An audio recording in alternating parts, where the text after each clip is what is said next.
kakilakilabot na minsan naging pangyayari sa buhay ko ang hindi ko makakalimutan. Hayaan niyo nawa akong ma-share ito sa inyo upang magsilbing aral para sa lahat. Ako nga pala si Hiraya na nasa 18 anyos sa taong gulang na. Noong bata pa ako, ay nakalakan ko ang tumira sa pugad ng mga aswang. Tamang yung narinig, sa pugad ng mga aswang. Halika't ma-share ko sa inyo kung paano nga ba ako nakarating sa kanilang tribo. May isang aswang ang minsan nagmahal sa isang tao at mas pinili nitong iwaksi ang pagiging isang aswang. Kasama na ang kanyang angkang pinagmulan, alang-alang sa pagmamahal. Kung kaya't, mas pinili nitong magpakalayo-layo para hindi siya mahagilap ng kanyang angkan.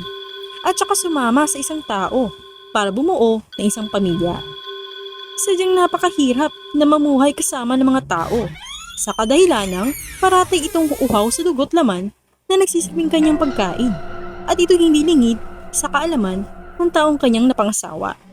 Mas pinili pa rin nila na manirahan sa isang maliit na baryo sa liblib na bundok na kinabibilangan lamang ng sobrang bilang lang na komunidad.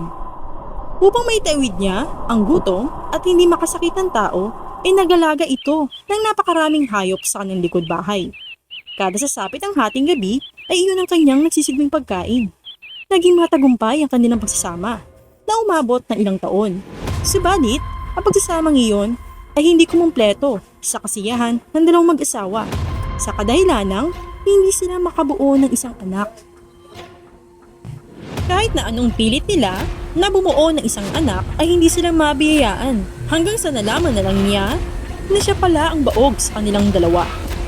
Mahal, narinig mo ba ang sinabi ng doktor? Na malabo na ata ang tsansa na mabigyan kita ng anak. Balungkot na saad ni Aling Tonyang sa kanyang asawang tao. Nang misang natapos na sila, makipag-usap sa isang obigayni na pinuntahan nila sa syudad. Bumaba sila sa bundok upang baybayin ang mahabang biyahe makapunta lamang sa syudad upang magpatingin sa isang espesyalista upang makakuha ng tamang konsultasyon. Hayaan mo na, magiging masaya pa rin naman tayo kahit na dalawa na lang tayo isa't isa. Simling saad na lamang ni Manong Napoleon. Sa pagkakarinig na iyon ni Aling Tonyang, sa kanyang asawa ay nabuhayin pa rin ito ng loob dahil parang pinanghawakan niya iyon na magiging kontento pa rin siya sa kanya kahit na hindi na sila magkaroon ng anak. Pagkatapos ng buong araw na iyon ay muli silang bumalik sa matarik na bundok. Sa pagdipas pa ng ilang linggo hanggang buwan ay may napansin na kakaiba si Aling Tonyang sa kanyang asawa. Parang hindi na siya masigla gaya ng dati at madalas ay para bang mas inuubos nito ang oras sa pagtatrabaho nito sa pagsasaka at pag-e-extra sa construction sa ibaba ng bundok.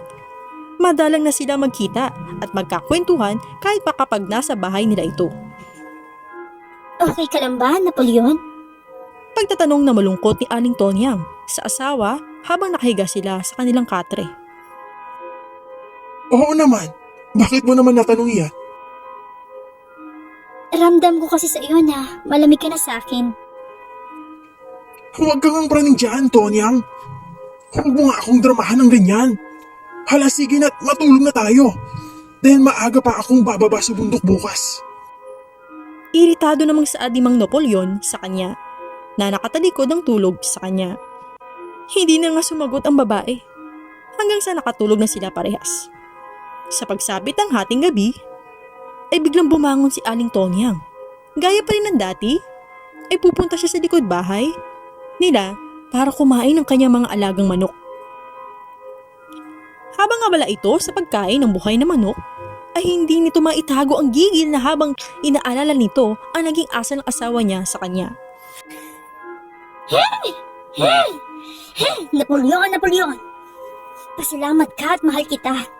Kahit na ganyan ang trato mo sa akin, ay hinahayaan ko lang yun. Malaki ang sinakripisyo ko para sa'yo, kaya iniintindi kita.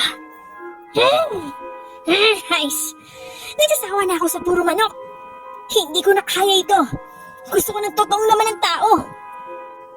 Galit na tinapon ni Aling Tonyang sa malayo ang hawak-hawak nitong buto ng manok. Hanggang sa biglang may sumigaw sa di kalayuan nang matama nito ng hinagis nito. Aray ko! Ayop na yan! Sino ka bang ugot ha? Ha? Naiingit ka pa sa amin? Sigaw na isang lasenggo, hubot-hubad, na nakapatong sa isang batang babae, sa isang gubat na nakasandal sa isang malaking puno. Abala ito sa sasagawa ng isang maselang pagtatagpo sa kasama niyang babae. May tao, honey ko. Itigil kaya natin ito. Hindi ba sabi ko naman sa iyo, doon na lang natin ito gawin sa kubo mo. Sobrang manak mo talaga. Kasi halos hindi ka na makapagpigil. Bulong na lang ng isang batang babae sa katalik na lasinggero. Agaran naman itong tumayo ng dali-dali, saka nagsuot ng kanyang mga damit at agaran naman niyang iniwan ng mag-isa ang laking kasama. Hayop na yan! Saan ka mapupunta? Hindi pa ako nakaraw sa'yo. Hoy! Bahala ka! Wala kang sustento ngayong linggo! Sigaw ng lasinggero na nakatihaya na sa lapag. Hindi lingid sa kaalaman ng dalawa ay nagmamatsyag pala sa kanila si Aling Tonya. Ito ay nagtatago sa likod ng isang malaking nara malapit sa kanila. Nasaksihan ito na kasalukuyang palang nagtatalik. Ang dalawa sa mga oras na yon. Pagkaalis ng kasama nitong babae ay biglang nakaramdam ng matinding tawag ng laman ang katawan ni Aling Tonya. Matinding pagdanasa ang bumalot sa kanyang pagkatao. Lalo pat ilang buwan din siyang walang pagtatalik na naranasan sa asawa niyang si Mang Napoleon. Sinabayan pa iyon na sinabi ng doktor na baog siya kaya hindi sila makabuo ng anak. Pagkaraan ng ilang sandali ay may naisip siya na paraan para masubukan nga ang katotohanang sinabi ng doktor ukol sa kanya.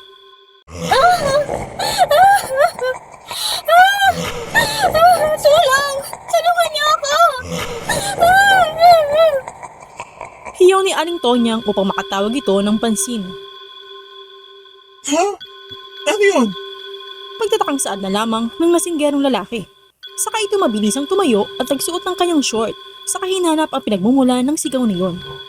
Tumambad sa paningin ng lalaki ang isang magandang sobrang kinis, nakakaakit sa kagandahan at malapor sila ng balat ng isang napakagandang babae, dalawang iba kundi si Aling Tonyang. Nagpahid pala ito ng langis sa kabuuan ng kanyang katawan. Para bumalik sa kabataan ang balat nito, lalo pat tinulungan pa iyon ng liwanag na nagbumula sa buwan ng mga oras niyon.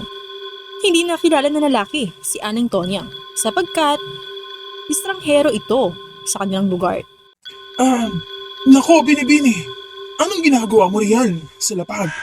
Hayaan mong tulungan kita sa pagtayo. Tanong na lamang ni Lasenggo sa babaeng kausap. Nadulas kasi ako sa aking paglalakad. Nang hindi ko na malaya na mabato pala ang aking nilalakaran.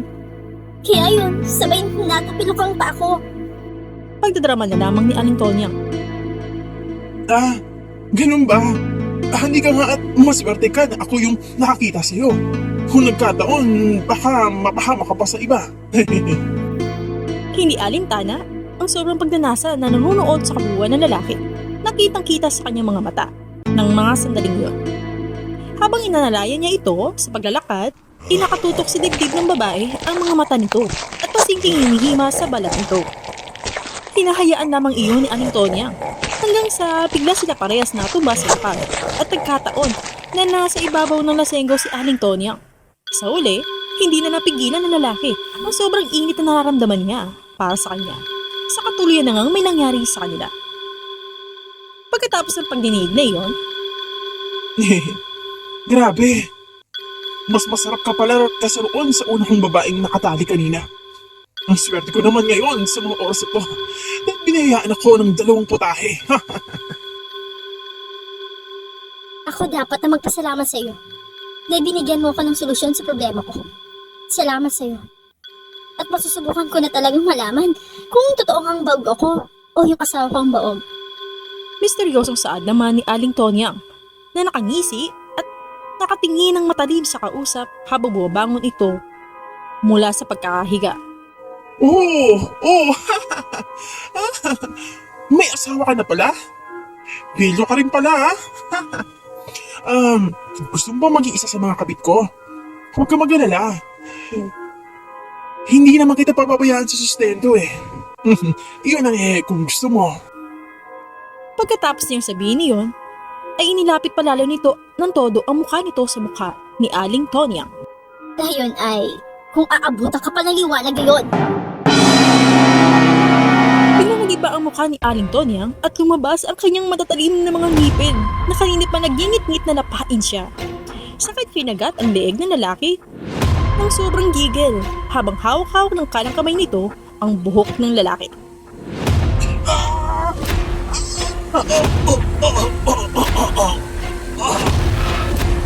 Nilamutak ng todong pagkain ni Aling Tonyang ang katawan ng lasenggo, maging ang puso at ibang lamang loob nito.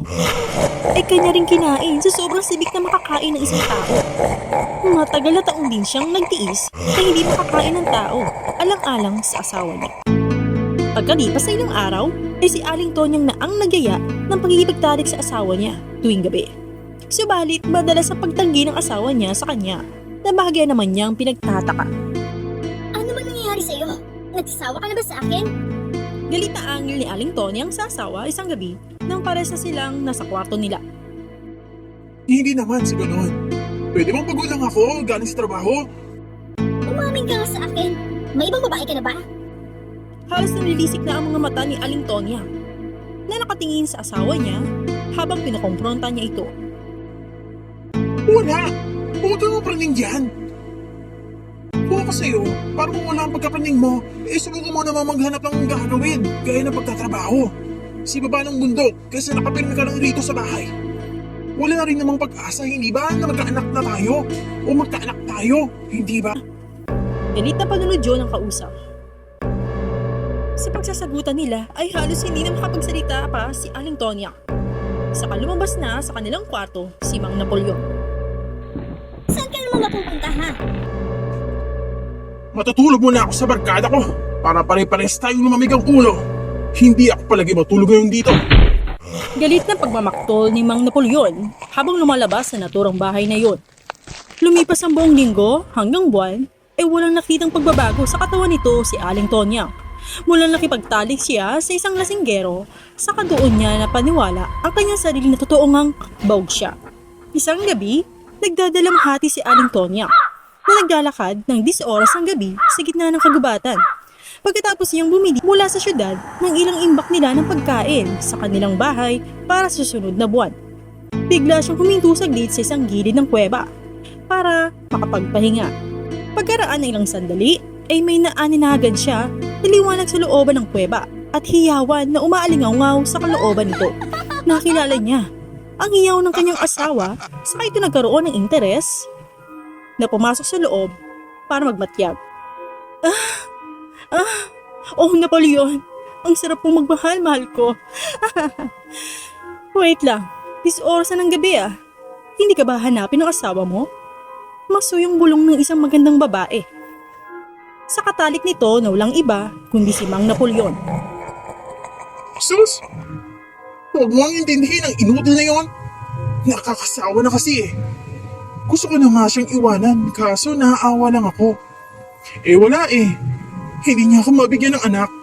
Nakakadismaya talaga na hindi niya mabigay ang isang bagay na matagal ko ng pangarap na magkaroon. Hayaan mo mahal ko. Ako na magbibigay ng katuparan sa pangarap mo. Pagkalipas ng ilang sandali, Mga hayop kayo! Mga baboy! Walang hiya ka, Napoleon! Manloloko ka! sigaw ng todo ni Aling Tonyang pagkatapos niyang makumpirma na asawa niya ang naroon na nakikipagtalik sa ibang babae sa loob ng kuweba. Ha? Tonyang? Ano ka nakarating dito? Dali-daling tumayo at tumakas ang kalaguyo ni Mang Napoleon habang pinipigilan ng lalaki na makorner ito ng kanyang asawa hanggang sa dalawa na lamang sila ang natira sa loob ng kuwebang yun. Hayop ka, Napoleon! Minahal kita ng todo. Pagkatapos ganito lamang igaganti mo sa akin?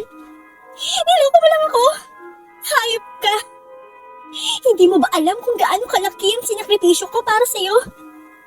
Iniwanan ko ang lahi ko at pati ang totoo kong pagkatao para lang sa'yo. Pagkatapos, dahil lang sa hindi kita mabigyan ng anak, ganito ang gaganti mo sa akin? Ha? Hindi ka na naawa? Pagwawala ni Aling Tonyang sa asawa niya. Pasensya ka na. Patawad, Tonyang. Matagal ko na dapat sinabi sa iyo, kaso hindi ko masabi dahil sa awa. Okay, sige. Para magtigil na ang paghihirap mo. Maghiwalay na lang tayo. Hayaan mo na ako. Anong sabi mo? Iiwanan mo na lamang ako ng galon-galon na lang? Pagkatapos pipiliin mo kaliparot na yon, ha?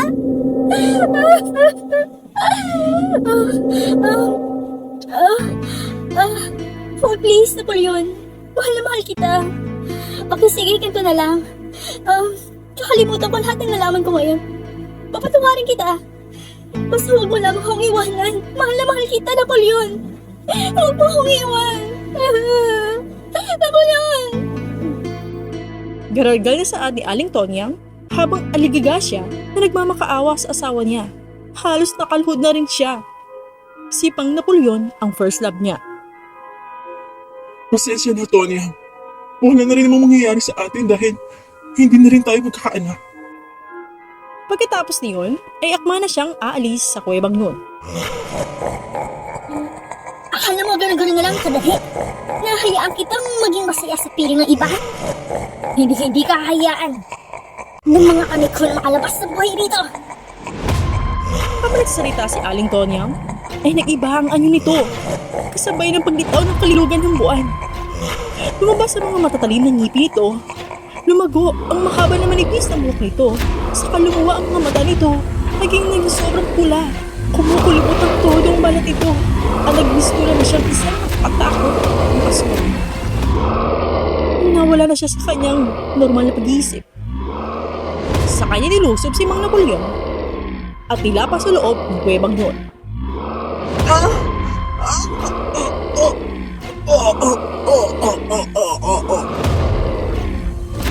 Kalaunan, nagkalasog-lasog na ang katawan ng kaawa-awa na si Mang Napoleon. Paglipas ng ilang sandali, bumalik sa dating anyo si Aling Tonyang. Nang may masmasa na ang kanyang kaisipan, isurbo niyang pinagsisihan ang kanyang ginawa sa asawa niya. Hindi! Hindi, Napoleon! Patawad sa nagawa ko! Hindi! Mahal na mahal kita, Napoleon! Hindi ko sinasadya na malapa kita, Napoleon! Mahal, hindi ko sinasadya! Hindi maaari ito! Hiyaw ng sobrang lakas ni Aling Tonyang na may pagsisisi sa loob ng kuwebang yun. Pagkalipas ng ilang araw, nagdesisyon na nga si Aling Tonyang na bumalik sa kanyang angkan. Nilisan niya ang kanyang lugar. Saka nabuhay muli na malayo sa mga tao. Pagkalipas pa ng ilang buwan, kasalukuyan namang naghahunting ang isang grupo ng mga aswang minsan isang gabi sa isang gubat. May isa namang buntis ang naabutang sumasakit ang tiyan sa gitna ng kagubatan. Habang palakad sila, papunta sa isang maliit na baryo. Dahil hindi na kaya na maglakad pa na nasabing buntis, ay nag-decide na nga ang manggagamot kasama pa ng dalawang kasamahan nito para pumasok na sa isang kuweba para doon na ipanganak ang bata nang may napansin silang isang kuweba malapit sa kanilang kinaroonan. Habang naghihintay sila ng rescue at ng masasakyan na magagaling sa kanilang paroroonan na baryo. Kalaunan na ipanganak na nga ang bata. Habang nagpapahinga, ang nanay ng sanggol kasama ang ilan nitong mga kasamahan sa loob ng kuwebang yon, ay bigla naman silang sinugod ng isang grupo ng mga aswang dahil halos malapit lang sila sa kinaroroonan nila. Dahil iyon sa malakas ng amoy ng dugo na nanggagaling mula sa panganganak.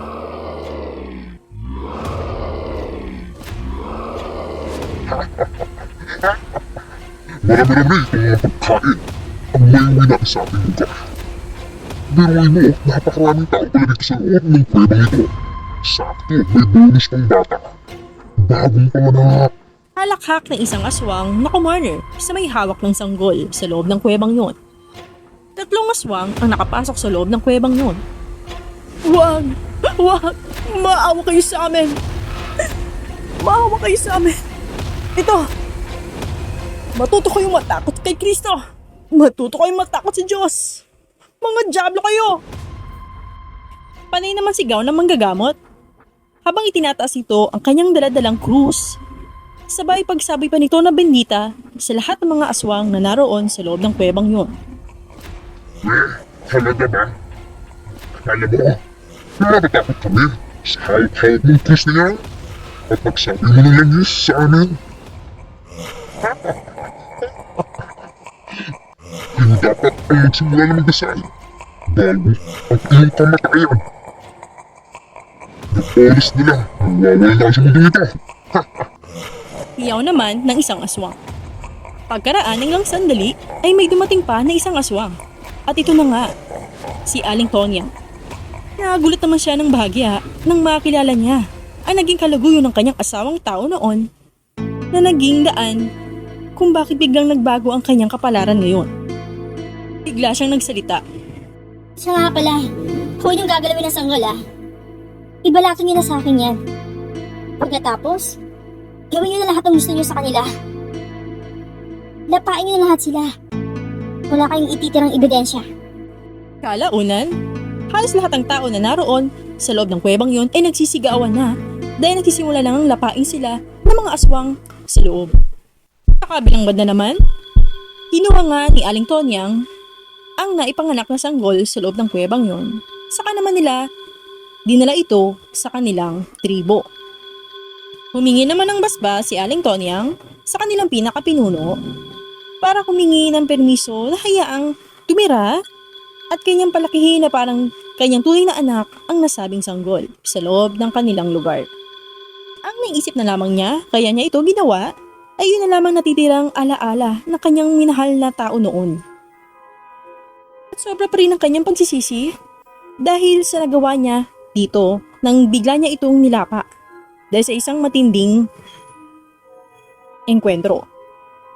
Hindi niya maikakailan hanggang ngayon ay may pagmamahal pa rin itong natitira sa kanyang yumaong asawang tao. Kalaunan, siya ang kinilalang ina ng batang yon na walang iba kundi ako.